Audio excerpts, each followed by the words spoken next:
Sælir og blessaðir krakkar og gleðilegan hvíldardag.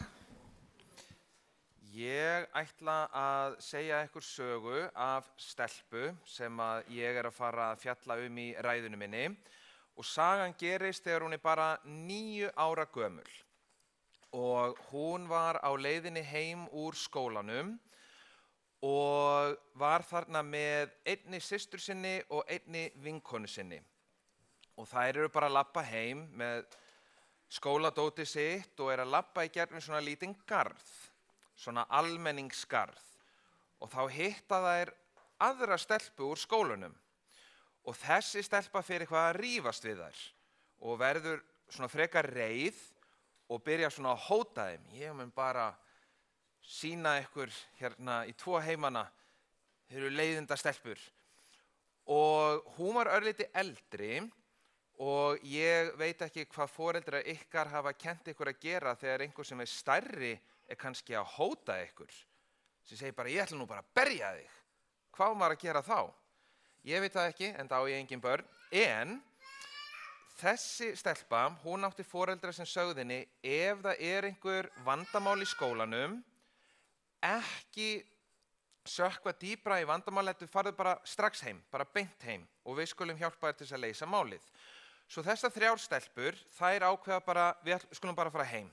Svo byrja þær að labba dálítið hratt og svona eiginlega að hlaupa og þær heyra að stelpan bara eiginlega að hlaupa eða ganga á eftir þeim. Þá verða þær svona pínu hræddar.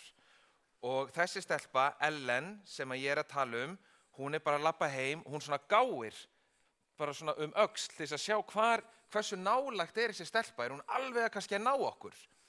En það sem hafði gerst eiginlega alveg á sama tíma að stærri stelpan, vitið hvað hún búin að gera? Hún var svo reið að hún búin að taka upp stein og henti á eftir stelpunum.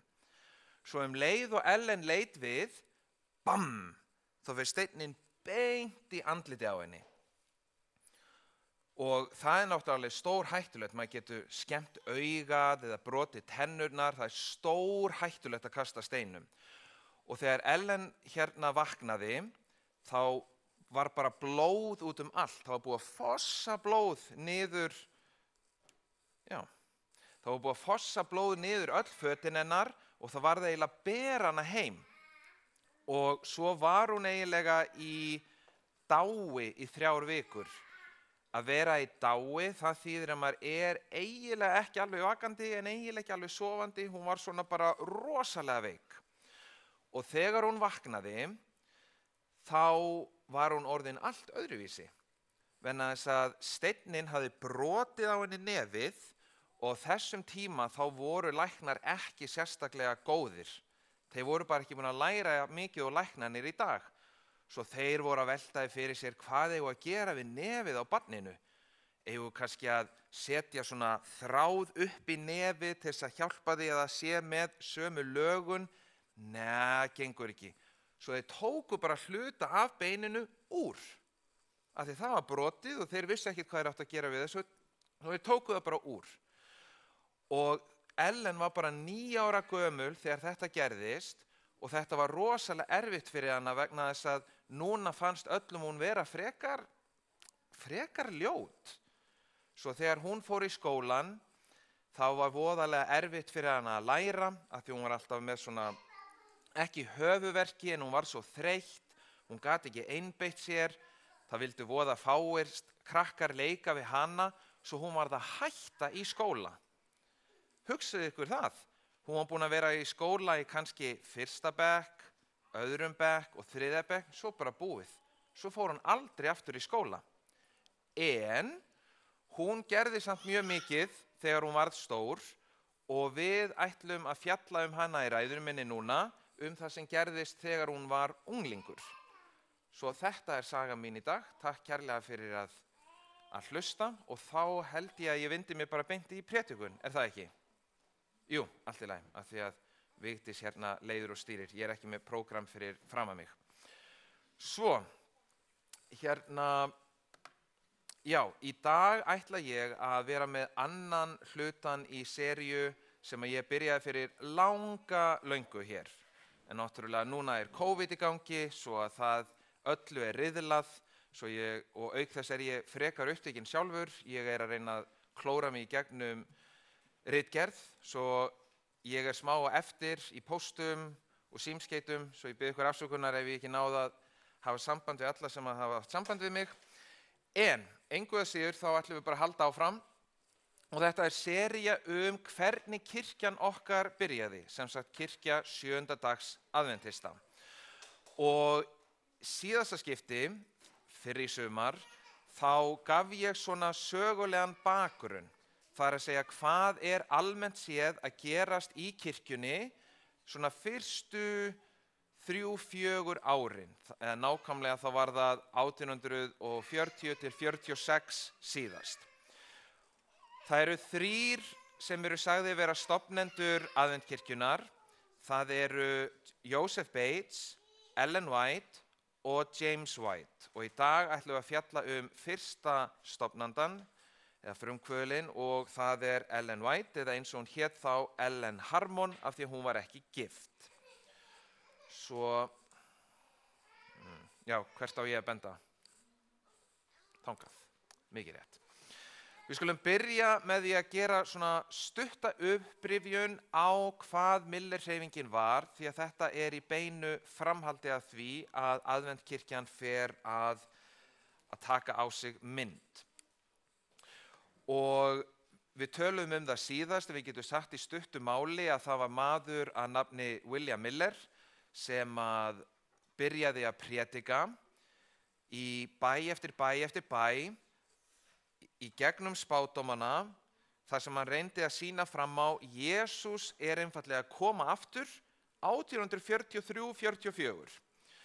Og það trúa allir kristni menn, eða flestir kristnir trúa því að Jesús muni koma aftur. En það sem var nýtt hjá Miller var að hann gaf þessu tímasetningu. Jesús kemur á vissum tíma og það eftir stuttan tíma. Þetta verður síðan rosalega stór hreyfing. En það var engin dagsetning, það var bara ár. Og með smá breytingu þá var árið fært frá 43 til 44. Svo gerist, hér hef ég þetta. Svo gerist það að 1844 þá verður til það sem heitir 7. mánaðar hreyfingin. Og það var sem sagt hugsunin út frá spádómum Biblíunnar, taldi fólkið, Jesús að koma aftur til þess að hreinsa helgidóminn. Við lásum þennan texta, þetta í Daniel kapla 8. Þannig reiknaði Miller að Jesús væri að koma aftur, vegna þess að það eru 2300 ár í þessum spádómi og þessi ár áttu að enda 1843-44. En akkurat hvenær var ekki vitað. En að hreinsa helgidóminn, segir Biblían eitthvað það? Jú, sögðu sumir. Það ein hátíð hjá gyðingum sem vanalega á haustin, svona september, október, þar sem að helgidómurinn hreinsaður. Og þetta heitir hjá gyðingum Jóm Kippúr og í Gamla testamentinu líka kallað friðþægingardagurinn. Og málið að í Biblíunni þá sagt nákvæmlega hvenær á að halda þennan friðþægingardag. Og það einmitt í 7. mánuðinum og á 10. deginum. Og gyðingar eru með sitt eigið tímatal. Fyrsti mánuðurinn hjá okkur janúar, en árið hjá þeim ekki alveg eins. Það byrjar eiginlega á vorin, svo að 7. mánuðurinn hjá þeim september, október hjá okkur.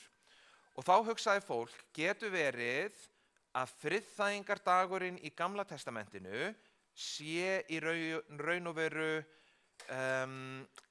hvernig ég að segja þetta, skuggi þetta kallað í Biblíunni, skuggi af einhverju sem koma skal, í raun og veru spádómur. Þannig ef að Jesús að koma til þess að hreinsa helgidóminn eftir 2300 árin, og við vitum að helgidómurinn hreinsar á friðþægingardaginn, getur þá ekki sagt að hann komi einmitt á friðþægingardaginn til þess að hreinsa helgidóminn. Og nú getum við bara gáð hjá gyðingum í þeirra tímatal, friðþægingardagurinn í ár, eða 1844, einmitt 22. október og þá mun Jesús koma. Og þetta byrjaði fólk að prédika sumarið. Þannig eru bara nokkri mánuðir. Og þetta var kallað 7. mánaðar hreyfingin. Sem sagt, það var lögð áhersla á að það var hægt að reikna dagsetninguna út frá friðþægingardeginum og svo var notuð önnur dæmisaga í Nýja testamentinu þar sem að Jesús að lýsa því þegar hann kemur aftur þá hann eins og brúðgumi að koma til brúðkaups. Þetta í Mattheusi 25 og þar eru 10 meyjar sem allar að bíða eftir því að brúðguminn komi. Af því að brúðmeyjarnar fara síðan inn í brúðkaupið í svona seremoníu allir saman inn í brúðkaupið og brúðguminn hefst. Og smám saman líður tíminn og býður og allar brúðameyjarnar, kannski búið að vera mikið að gera að undirbúa brúðkaupið, það náttúrulega mikill undirbúningur og fólk þreytt og þær sofna allar. Svo allt í einu þá hrópað brúðguminn kemur og það komið miðnætti, þetta getið þið lesið í þessari sögu. Svo fólk sagði á þessum tíma, þessu nokkru mánuði á undan 22. október, brúðguminn að koma. Og þetta hélt fólk að væri uppfylling á þessari dæmisögu Jesú. Við erum núna að segja að brúðguminn loksins að koma. Svo gerist það auðvitað ekki. Og það eiginlega fyrir fólk eins og að hlaupa á vegg. Við tölum þetta smá síðast að það verða til 2 skoðanir á því hvað eiginlega að gera við þessi vonbrigði. Jesús kom ekki en ég fannst fyrir svo mikilli blessun í því að predika þetta. Ég hef aldrei lifað jafn heilögu lífi sjálfur. Þetta verðist allt vera skýrt í Biblíunni og þeir sem eru á móti okkur, þeir eru nú að sýna eiginlega hálfgerða illmennsku, þeir eru ókristilegir, þeir gera grín á okkur, þeir ráðast jafnvel á okkur, hæð okkur og Biblían segir einmitt á síðustu dögum þá verði fólk hætt fyrir það að trúa því að Jesús komi aftur. Hvernig getur verið að þetta sé ekki satt? Svo sumir fóru að rannsaka betur og sögðu það hlýtur að vera að þetta sé svona síðasta prófurunin. Jesús alveg að fara að koma aftur, við þurfum bara að bíða pínulítið meir. Aðrir sögðu, nei við verðum nú bara að vera heiðarleg. Bara Jesús kom ekki og það sönnun á því að við höfum rangt fyrir okkur. Við hljótum að hafa reiknað þetta einhvern veginn rangt út, kannski eru sögubækur rangar, svo að við miðum við rangt tímatal og þess vegna kemur Jesús eftir kannski 2, 3, 4 ár. Svo þetta að gera sem sagt október, nóvember, desember, síðari hluta ársins 1844. Og já, ef þið lesið einhvern tímann bækur adventisma á þessum tíma, þá munið þið lesa the shut door eða lokuðu hurðina. Og eins og í flestum hópum, og ég viss að þið þekki þetta úr ykkar vinnu, þá notið þið alls konar orð sem að fólk fyrir utan starfið ykkar þekkir kannski ekki sérstaklega. Og sem adventistar þá gerum við það líka og við notum svona hugtök eins og ég myndist á þannig miðnætur hrópið. Já, 2300 dagan í Daniel 8 og lokaða hurðin. En fyrir þá sem kannski ekki vel að sér í þessu, þá reyni ég af og til að útskýra þetta. En í dæmisögunni, í Mattheusi 25, þá, þegar brúðguminn kemur, þá eru bara sumar brúðameyjarnar tilbúnar.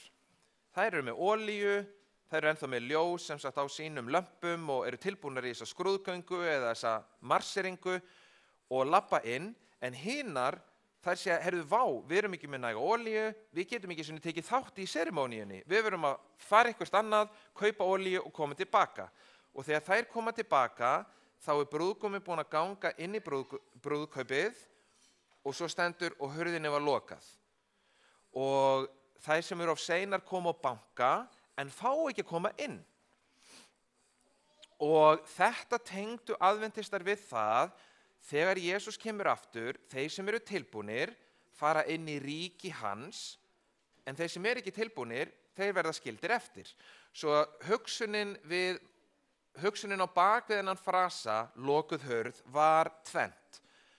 Spádómurinn búinn að rætast, brúðguminn kominn, Jesús mun koma og náðartímanum mun ljúka. Það allir búin að taka afstöðu, sumir eru fávísar brúðameyjar, sumir eru vitrar brúðameyjar. Og fólk átti svona erfitt með þetta líka, getur verið að allir séu búnir að taka ákvörðun endanlega.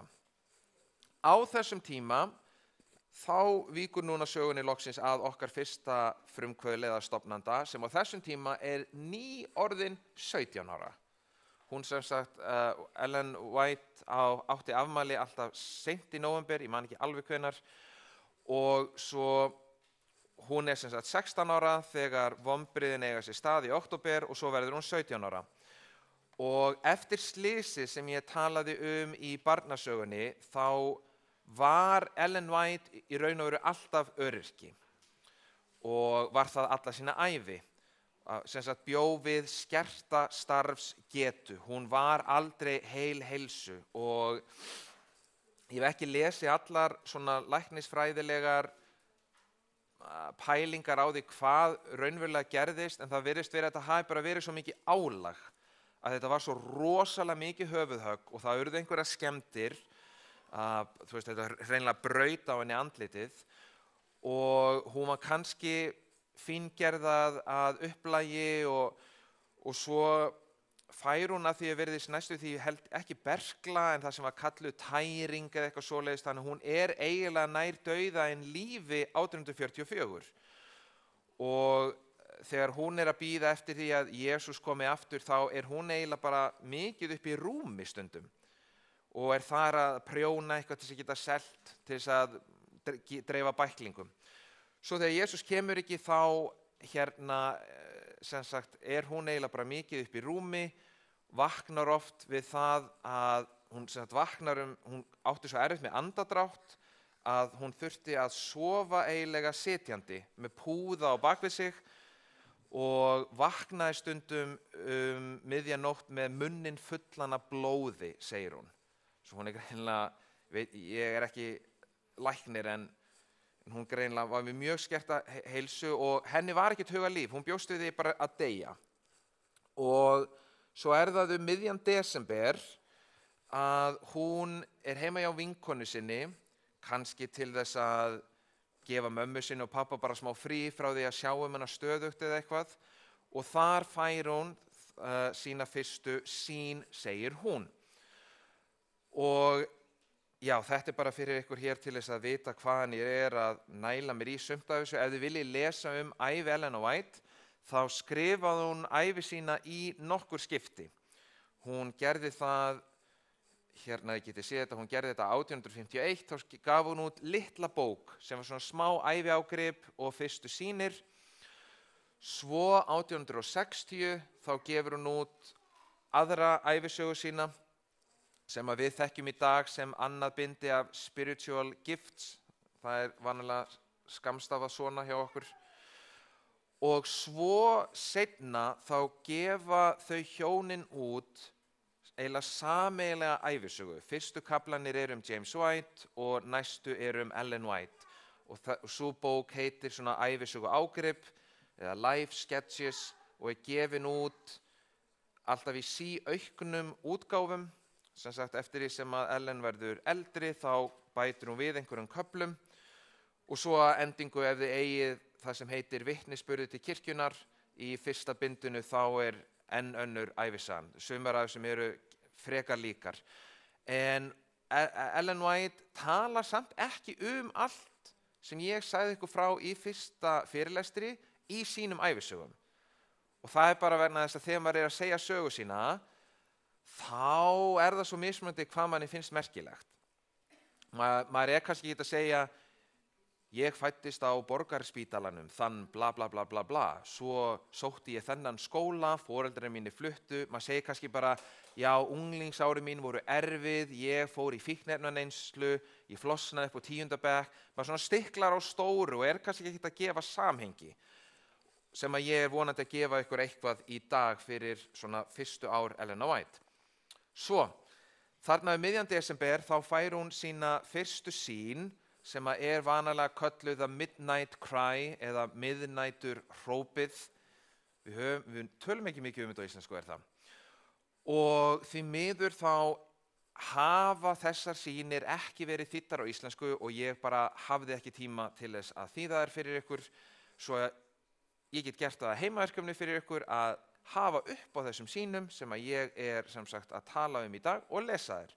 Það góða við það að Ellen mjög ung þegar hún skrifaðir og þær eru allar tiltölulega stuttar og mjög einfaldar og auðlesnar. Svo það sem að gerist að Ellen þarna með nokkrum vinkonum sínum á svipuðum aldri, bara ungar konur, og hún sem sagt fer í sýn.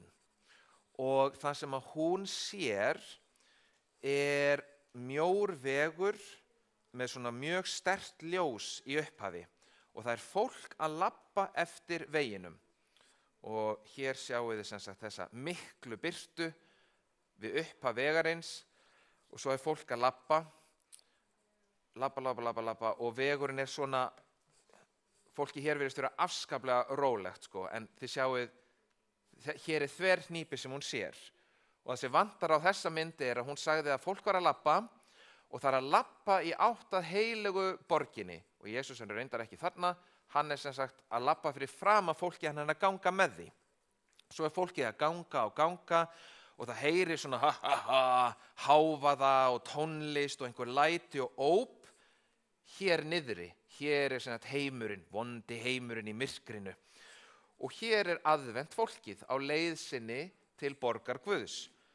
Svo fólkið að ganga og sumir segja, ég búin að ganga og ganga, ég þreyttur, akkur eru við ekki löngu komin í þessa borg? Og þegar fólk sagði svoleiðis, þá sneri Jesús sér við og svona, það ekki hægt að lýsa þessu öðruvísi, það bara geislaði frá honum ljós sem sagt streymir yfir allt fólkið og þá hugkreistist á bara, já, Jesús með okkur, höldum áfram að ganga. En sumir verða nöldursamir og erfiðir og svona, ég ekkert viss að það sé ljós á baku okkur. Hvað eru eiginlega að gera í þessari göngu? Og þeim skrikaði fótur, þetta vantar á myndina, og þeir hröpuðu bara og hurfu niður í myrkrið. Það var skemmtilegt að sjá alvöru gerða mynd af þessu. Og svo þá heldur hérna þessi sýn örlítið meira áfram, Jesús á endanum kemur og tekur fólkið sitt til himna. Og þetta raun og veru mjög athyglisverð sýn vegna þess að hvað sýnin í raun og veru að segja. Ellen segir sjálf að ljósið á bakvið fólkið hafi verið miðnætur hrópið og það sem sagt þessi reynsla sem fólki gekk í gegnum síðustu mánuðina fyrir 22. október, sem þetta verið búið að setja dagsetningu og Ellen lýsir þessari reynslu sem miklu ljósi sem að lýsir veginn til borgarinnar. Og það þýðir í raun og veru ef við túlkum þessa sýn að Ellen að segja þessi reynsla var sönn, hún frá Guði. Það Guð sem að gaf okkur þessa dagsetningu, það hann sem að var að leið okkur, við erum á réttri leið. Ekki aðeins ljósið á bakvið okkur frá Guði, heldur hann að leið okkur alla leið á endan, þrátt fyrir þetta taki lengri tíma en við héldum. Svo þetta hugreisting, þetta segir aðventismi hefur rétt fyrir sér, við þurfum bara að halda áfram. En það engin útskýring. Það ekkert útskýrt en af hverju kom Jesús ekki 1844. Og þetta dálítið athyglisvert við Ellen White að það ekki hægt að segja hana að hún hafi búið til 7. dags aðventisma. Hún hefur alveg verið mjög mikill áhrifavaldur, en hugmyndina koma ekki frá henni þráttur að stundum þá sé hún örlítið á undan, en við sjáum þetta eftir því sem við höldum áfram. Ef þið viljið lesa þessa, heimaverkefnið, þá þessi My First Vision í bókinni sem heitir Early Writings eða elstu rit. Svo þá, því miður, það ekki til mörg bréf frá Ellen þessi fyrstu ár og bara engar myndir, af því að ljósmyndir eru svona að byrja og ekki það algengar á þessum tíma. Svo núna verður þetta bara svona klassískt PowerPoint með engum myndum stundum. Svo Ellen þegar hún fær þessa sýn, þetta náttúrulega ótrúlegt að yfir höfuð, meira segja ef Ellen White hefur verið að ljúga, það rosalegt að 17 ára stelpu að segja Guð var að sýna mér einhverja hluti. Ég meina, hver lýgur svona þegar hann er 17 ára? Allavega einhver sem er rosalega frumlegur og eða einhver sem að fær svona. Og það skiptir kannski þannig séð máli fyrir þá sem að trúa, en þá sem að skoða þetta frá sögulegu samhengi, þá þetta einhver sem er mjög athyglisvert. En allavega, ef við trúum Ellen White að hún hafi fengið þessa sýn, þá hún lýsir reynslu sinni að þetta lætur henni líður rosalega illa. Hún hugsar, hvað í ósköpunum á ég að gera með þetta? Ég er bara barn, ég er bara krakki. Á ég allt í einu að fara að segja öllu fullorðna fólkinu, ég er sko hérna með bara frá Guði sjálfum það sem er rétt í þessu máli. Hún var svona ekkert viss að hún vildi gera það. Hún sagði, og meira segja þó þetta sé frá Guði, alltaf í biblíunni, þegar einhver er spámaður eða fær sýnir eða með boðskap, þá er bara fólk rosalega leiðilegt við spámaninn og ég vil ekkert standa í því. Svo fyrst sagði hún bara svona nokkrum frá, en smám saman þá hugsaði hún, ég verð að segja frá. Auk þess sem hún var mjög heilsuveil. Svo hún byrjar að ferðast, hún hafði alist upp í sjávarbæ, eða ég meina hafnarbæ, ætlaði að segja sjávarþorpi, en þetta var frekar mikilvægur bær sem heitir Portland í Maine fylki. Þetta er á austurströnd Bandaríkjanna. Var dálítið mikilvæg borg á austurströnd Bandaríkjanna á þessum tíma. Og adventisminn hafði verið rosalega sterkur einmitt á austurströndinni, sérstaklega í norðrinu, í Boston og í New York fylkjum. Og Ellen byrjar að ferðast bara fyrst til svona nágranna bæja, alltaf í fylgd með einhverjum, vegna þess að þetta er náttúrulega 19. öldin í Bandaríkjunum, þetta er viktoríanskur tími, það er algjör siðferðisleg óhæfa að einhver stúlkukind sé að ferðast ein á meðal ókunnugs fólks. Hún verður að hafa einhvern með sér, vegna þess að hvað eitthvað kemur fyrir hana og hvað eitthvað kemur fyrir orðspor hennar. Ef fólk segir, já, hún er nú bara að gista hjá hinum og þessum mönnum, ég veit ekki hvað þessi stúlka er að gera. Svo nei, það var alltaf einhver með henni. Ekki bara James, sem að seinna verður eiginmaðurinn hennar, hann var svona, ég held hann hafi verið 5 eða 7 árum eldri. Hann hafi verið prédikari sjálfur í aðventshreyfingunni, en þau ferðast aldrei einn, það er alltaf einhverju aðrir með þeim. Svo að smám saman byrjuðu þau að fara í stærri hringi, þau fara út fyrir Maine, þau fara til Massachusetts, New Hampshire og annarra fylkja í kring. Þannig að þetta smá sem að vindur upp á sig og henni er frekar vel tekið af sumum en engan veginn af öðrum. Þannig að eins og við muni kannski eftir í síðast þá tölum við það að það er mikið ósætti í adventisma á þessum tíma og líka eiginlega fanatík. Bara fólk að gera brjálaða hluti. Þannig að Ellen var nefnilega ekki eini spámaðurinn á þessum tíma. Hún hitti árið 1845 að minnsta kosti 5 konur sem sögðust vera með sýnir frá Guði. Og þær voru hins vegar að standa fyrir öðruvísi hluti en hún, svo að fólki leist ekkit vel á þessa spámenn sem voru að gera alveg bara eitthvað brjálað bull. Síðast á tölum við það að í upphafi næsta árs, sem nú erum við komin í 1845, þá er sett fram útskýring á því hvaða var sem að gerðist. Og þetta voru tvö stórnöfn í adventisma, hétu Apollos Hale og Joseph Turner, og þeir koma með nýja túlkun á Mattheusi 25, sem er dæmisögunni. Já, og hér er meir það sem var síðast að það eru svona margir svona að spá í þessum hugmyndum en ekkert allir. Og þessi róttæki adventismi, að því fólki þótti þetta róttækt, sagði hvað ef að það sem að við vorum að bíða eftir, hvað ef það gerðist einhvern veginn bara á himnum? Hvað ef að Jesús í raun og veru sem sagt fór eitthvert og til þess að taka ríki sitt, en það gerðist ekki hér á jörðinni. Eitthvað sem hann þarf að klára áður en hann kemur til okkar. Og þetta fólk sagði, svo hurðin er lokuð í merkingunni, við höfum rétt fyrir okkur, spádómar eru búnir að rætast, en þeir rættust öðruvísi en við héldum. Takið eftir í að þetta blað, sem stærsta, mikilvægasta blaði sem byrjar þetta, er gefið út janúar 1845. En þetta er bara ein skoðun af mörgum. Vegna þess að þrátt fyrir að Miller sé jákvæður til að byrja með, þá hann og aðrir ekki sérstaklega hallir undir þessa skoðun. Og þá fær Ellen sýn, ekki sýn númer 2, hún fær aðra sýn, en þetta önnur aðal sýnin hennar. Og hún kölluð The Bridegroom Vision. Bara brúðguminn, eða brúðgumsýnin, brúðgumasýnin. Og sjáu hvað þetta kemur út, bara svona mánuði eftir blaðið Advent Mirror. Og þessa sýn, mjög stutt, hún ein blaðsíða, þessi sýn. Þannig getið lesið í kaflanum End of the 2300 Days eða lok 2300 dagana í bókinni Elstu rit eða Early Writings.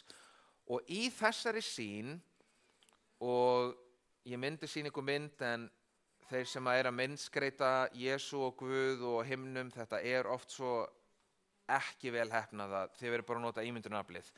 Það sem að Jesús sér, það sem að Ellen sér, sonurinn uppi á himnum, við hliðin á föðurnum og þeir sitja í hásætum. Og faðirinn, af því hásæti hans getur hreyfst, það meira að segja í Daniel 7, þá sko lýst svona hjólum á hásætunum. Hún sér sem sagt föðurinn og hann færir sig og fer eitthvað annað, inn í eitthvað annars, inn í sem sagt hið allra heilagasta í helgidóminum og himnum.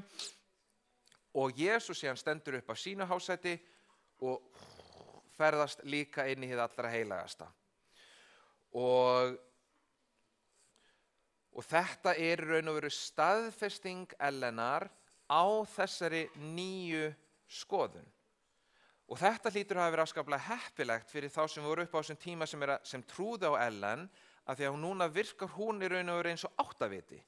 Menn það fullt af fólki að segja alls konar hluti og ég að lesa Biblíuna og ég kannski ekki alveg viss, og þarna einhver sem segir ég gútera þessa leið.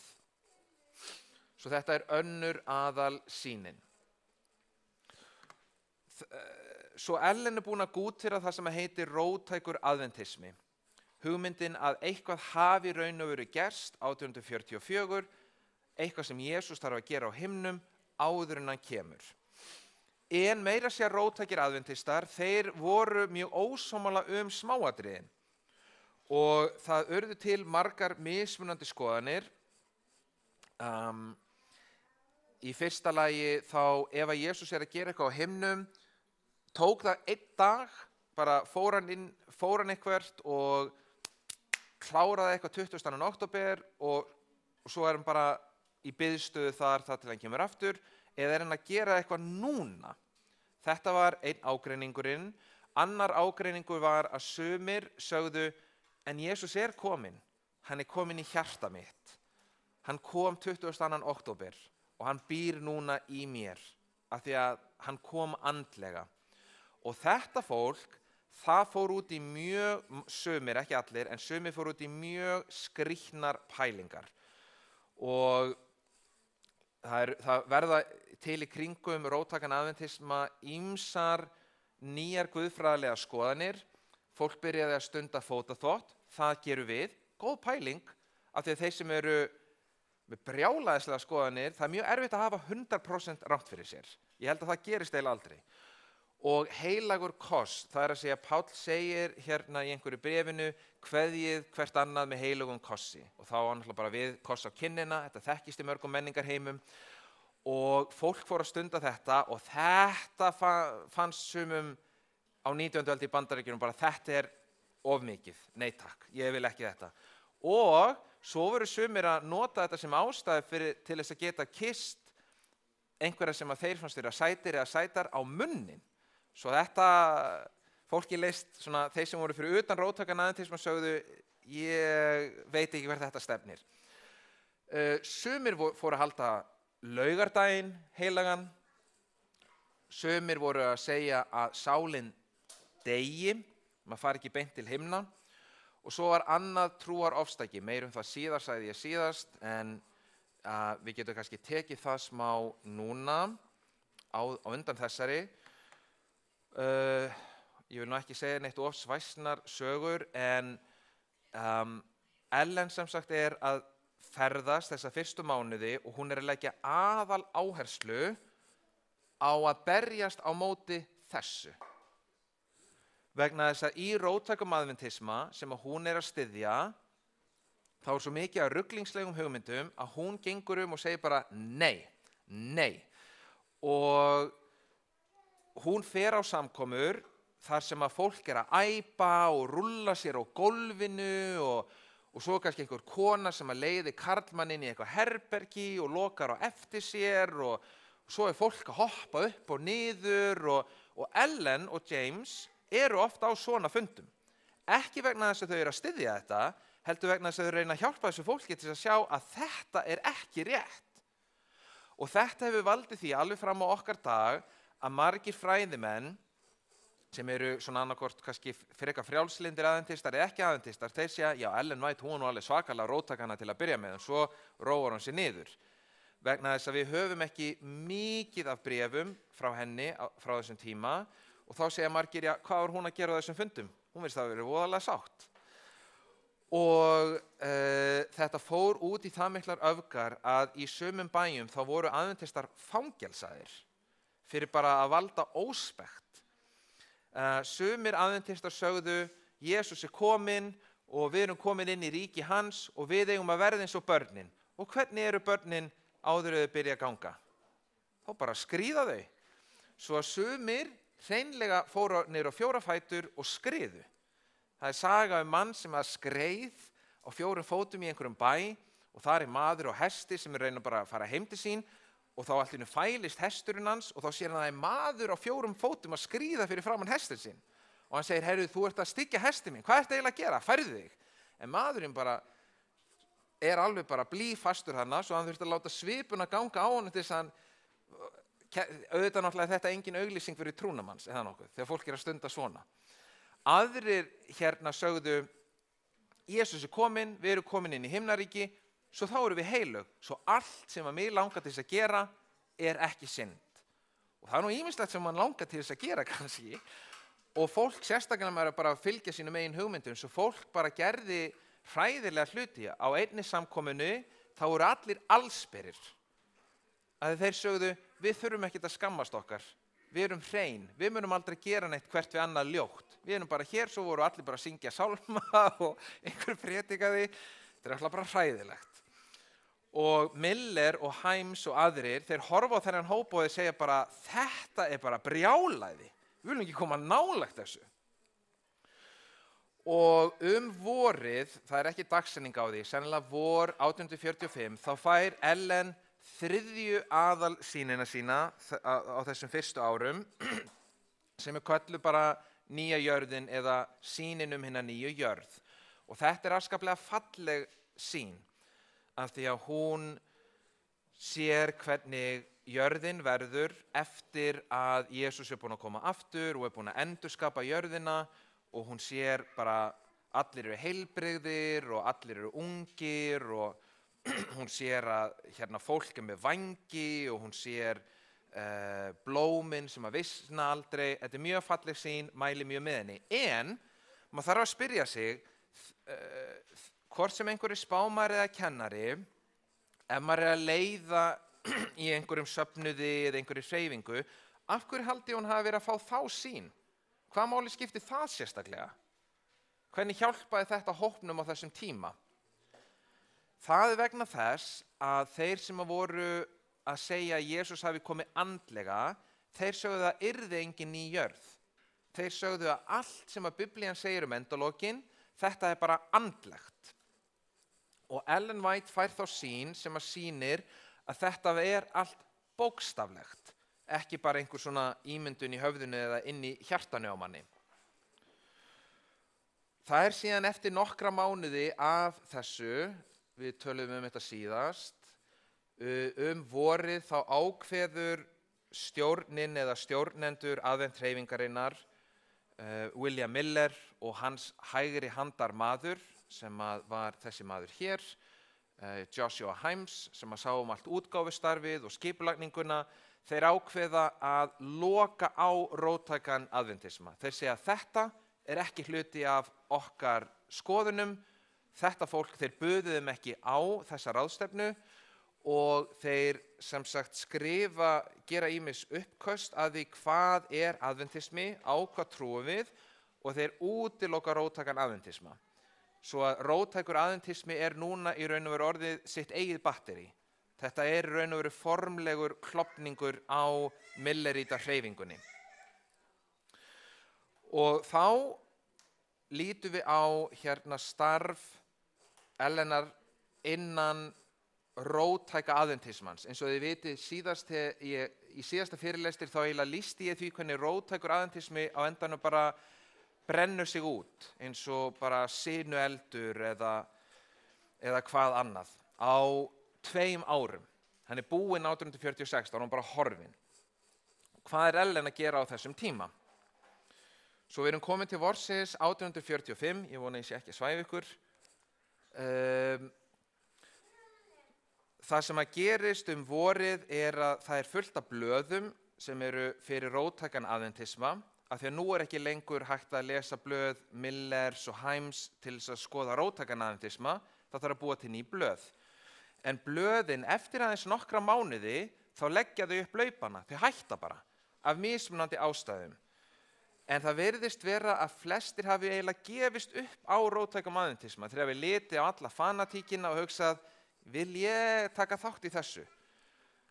Svo voru 2 ungir ritstjórar sem að felldu hugi saman og þá hugsuðu þeir, já, róttækur adventismi svona pínu á móti því að við séum að gifta okkur og við viljum nú eiginlega gifta okkur, svo við skulum bara hætta í þessu. Á endanum bara 1 blað eftir sem heitir Dagsstjarnan. Og spiritualismi eða hugmyndin að allt sé andlegt grasserar í róttækum adventisma, sem sagt fanatíkin verður sterkari og sterkari og stærri og stærri. Og þetta á sér sérstaklega stað í Maine og öðrum stöðum í Nýja Englandi og þar einmitt þar sem að Ellen á heima, hún á heima í Maine og við erum búin að lýsa nokkrum af þessum fanatísku pælingum, hugmyndin að maður sé fullkominn og þess vegna geti maður bara farið eftir löngunum sínum af því þær séu aldrei rangar. Ellen fór einu sinni heim til fólks sem að sagðist einmitt vera svona heilagt og börnin þeirra voru skítug. Það var ekki búið að bæta klæðin þeirra og þau virtust vera vannærð vegna þess að þetta heilaga fólk það ekki tíma til að sinna börnum. Tekast þar ég að vera að sinna einhverju barnauppeldi og einhverjum jarneskum hlutum þegar ég orðinn heilagur maður og að hugsa himneska hluti. Og svo framvegis. Og ef þið lesið einhverja af ævisögum Ellenar, þá eiginlega öll lýsing hennar á hlutum í þessu samhengi. Hún að fara frá stað í stað og að hún segir þarna voru fanatíkarnir, þeir voru sterkir þarna og við skömmuðu þá nú þarna og þessi maður, hann byrjaði bara að æpa á samkomu og við urðum að þakka niður í honum. Þá hún að lýsa þessu samhengi í róttækum adventisma. Og þarna haustið, þegar bara 1 blað eftir, þá fær Ellen 4. stóru sýnina sína, sem sagt frá því hún kölluð til þess að vera spámaður, og það annað sérstakt guðfræðinafn, Jakobs þrenging. Þetta október 1845. Og róttækur adventismi að hugsa, ef að Jesús ekki kominn en eitthvað gerðist, þá hlýtur hann að vera að gera eitthvað, gott og vel, en hvað með okkur? Hvað eigum við að vera að gera? Fyrst var fólk rosalega mikið í því bara, já, kannski getum við bara fundið nýja dagsetningu. Og róttækir adventistar voru mikið í því að finna nýjar dagsetningar. Og til dæmis James White, hann var með dagsetningu fyrir haustið 1845. Og Ellen fær sýn þar sem að hún sér einhvers konar mjög erfiða tíma, þrengingartíma, þar sem henni réttlátu eru ofsóttir af hinum ranglátu og svo allt í einu þá kemur rödd af himnum og segir Jesús að koma og gefur dagsetninguna. Og þá sér hún að að hinir réttlátu þeir gleðjast, núna vitum við hvenær Jesús að koma og svo nokkur dögum seinna þá kemur hann. Og þetta sagði róttækum aðventistum tvennt. Í fyrsta lagi, við munum ekki vita hvenær Jesús kemur fyrir nokkurum dögum áður en hann kemur þegar Guð sjálfur mun gefa dagsetninguna. Þannig að tilgangslaust að vera eitthvað að halda áfram að grafast fyrir því upp á hvaða dagsetningu hann kemur. Í öðru lagi, þá getur hann ekki verið að koma allavega bara algjörlega strax vegna þess að eru greinilega vissir hlutir sem eiga eftir að gerast áður en hann kemur. Þetta er 4. og síðasta aðalsýnin og við erum alveg að vera búin. Og þá hérna í upphafi næsta árs, 1846, þá sendir Ellen 2 lesendabréf, 2 greinar þessar 4 sýnir sem ég er búin að vera að lýsa. Hún skrifaði þær allar upp í 2 greinar og sendir hvert í dagstjörnuna eina róttæka blaðið sem er eftir. Og svo stuttu seinna þá gefur hún alla sýnirnar út 7. apríl sem það sem er kallað einblöðungur. Þetta er eiginlega í dagblaðastærð en er kannski bara 1 blað. Þetta er svona eins og bara stórt blað. Þannig að þetta er gert á miklum vanefnum. Þetta er ekkert sérstaklega svona dýr útgáfa eða neitt rosalega fallega uppsett. En það sem að Ellen vissi ekki á þessum tíma þegar hún er að senda þetta til dagstjörnunar er að Enoch Jacobs, ritstjóri þessa blaðs, hann er að verða spiritualisti. Og þetta töluðum við síðast, við töluðum skjálfendurna, the shakers. Þeir sem sagt voru með svona, hvað kallar maður þetta, svona sambýli, ekki kibbutz eða colonies, það bjuggu allir saman í svona litlum þorpum og þeir byrjuðu í Englandi en voru komnir til Bandaríkjanna og þeir voru með spámann og miðja 19. öldina þá var sem mikið af þessum svona, ég veit ekki hvað það heitir á íslensku, ekki sambýlum, svona, já, ætli það sé ekki hægt að kalla það, af því að þeir voru líka að vinna í landbúnaði og allt svoleiðis, svo jú, takk fyrir það, samyrkjubú. Og þar varð maður að vera skírlífur, svo að Enoch Jacobs, hann byrjar í sínu blaði, dagstjörnunni, að birta fleiri og fleiri greinar frá spiritualistum og birta greinar skjálfendur. Og smám saman þá byrja fleiri og fleiri róttækir aðventistar að flytja og fara á þessi samyrkjubú. Og Enoch Jacobs, sem er giftur maður, hann segir bara við konuna sína, Guð er búinn að sýna mér að við getum ekki lengur verið gift.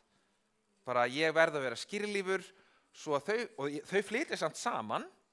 Þau flytja saman á svona skjálfenda samyrkjubú vorið 1846 og eru ekki gift lengur. En sem betur við þá endar ágætlega í honum af því að eftir held í nokkur ár þá hættir hann í þessu og fer í það sem heitir spiritismi og tekur saman við konunni sína aftur, held ég. Því miður höfum við ekki rannsakað sögu þessara manna sem einhvern veginn hverfa út úr okkar sögu.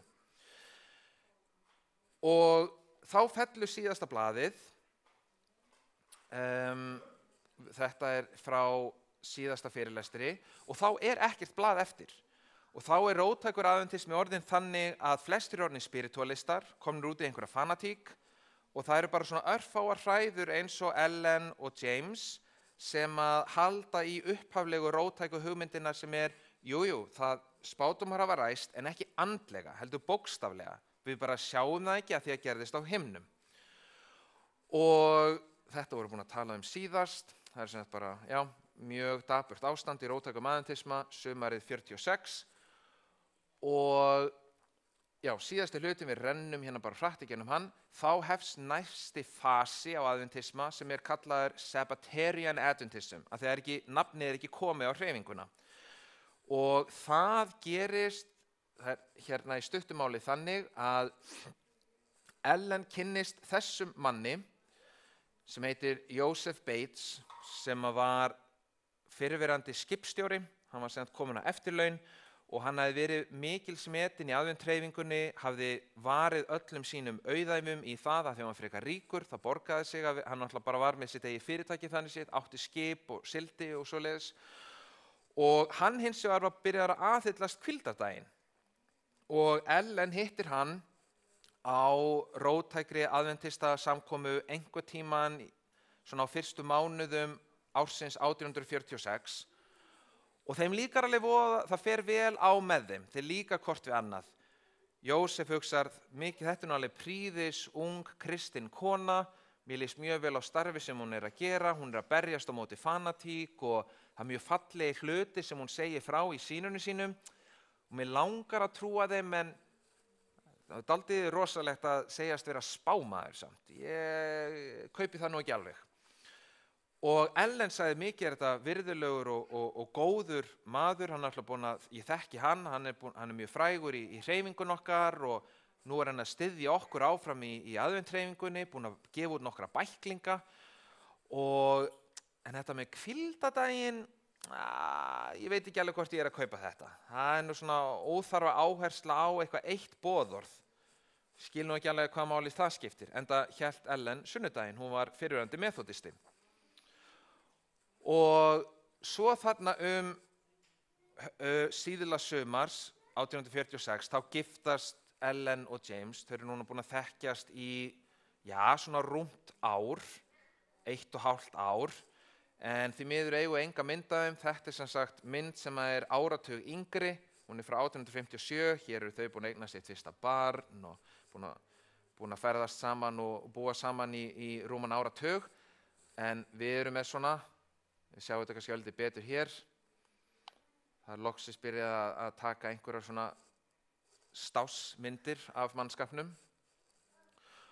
og hér eru kannski aðra myndir, þetta eru svona okkar stíliseruðu myndir, Ellen afskaplega bara myndarleg hér, ekki svona orðið fyrir neinu slisi hér, en hún er allavega unglegri hér og James. Og við ljúkum kannski með þessu hér að Joseph Bates, hann ákveður að gefa út bækling ágúst 46, sama mánuð og James og Ellen gifta sig og hann gefur út bækling vegna þess að það er ekki neitt blað til þess að birti. Hann er róttækur aðventisti, hann má ekki birta neitt hjá Joshua Himes og William Miller og síðasta blaði hjá róttækum aðventisti sem er dautt. Svo hvað á hann að gera? Svo hann nurlar saman einhverjum peningum og gefur bara út sjálfur hérna bækling. Það sem hann útskýrir af hverju hann heldur laugardaginn sem hvíldardag. Og við munum tala það meira þegar við tölum Joseph Bates. En Ellen og James sem núna þekkja hann, þau lesa þennan bækling stuttu eftir að hann er gefin út og sannfærast. Á þessum tíma þá eru þau það fátæk, James og Ellen, að þau búa heima hjá foreldrum hennar. Og það var svona pínu, óþægilegt samlífi, ekki bara út af þeir að búa heima hjá foreldrum sínum með erfitt, heldur líka vegna þess að foreldrar Ellenar voru ekki sammála þessu með hvíldardaginn.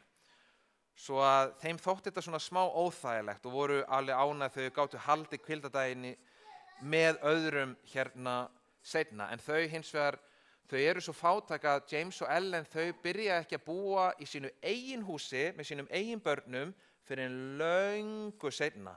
Þau búa inn á vinum eða eru bara að ferðast stað og stað, mánuð eftir mánuð í bara áratug hérna eftir 1844. Og þá erum við búin að tengja saman hérna nokkra hluti. Við erum búin að sjá hvað Ellen var að gera fyrstu árin eftir vonbrigðin miklu. Við erum búin að sjá hvernig hún hefur kynnst James og gifstónum og hvernig hún er búin að kynnast Joseph og er búin að taka á móti hvíldardeginum frá honum. Svo þarna sjáum við að þessir þrír einstaklingar eru að verða þríeiki svona seint árið 1846. En við þurfum að setja fleiri púslin í myndina og það munum við gera í næsta fyrirlestri sem verður hver veit hvenær, en hann verður einhvern tímann og hann mun vera Joseph Bates. Svo ég þakka ykkur áheyrnina og við skulum ljúka með bæn. Kæri Faðir á himnum, við viljum þakka þér fyrir hvernig þú hefur leitt fólk í fortíðinni og þú ert jafn lifandi í dag og þú varst þá. Þú ert jafn viljugur í dag til þess að hjálpa okkur í öllu því kaotíska ástandi sem að við búum við í dag, hvort sem það innan kirkjunar eða í samfélaginu út af þessari hálfgerðu plágu sem að gengur núna. Og við viljum þakka þér fyrir það að við getum dregið lexíur frá fortíðinni og hreyst hug okkar við það að þú ert lifandi Guð sem að leiðir þitt fólk. Ég bið þessa bæn í Jesú nafni. Amen.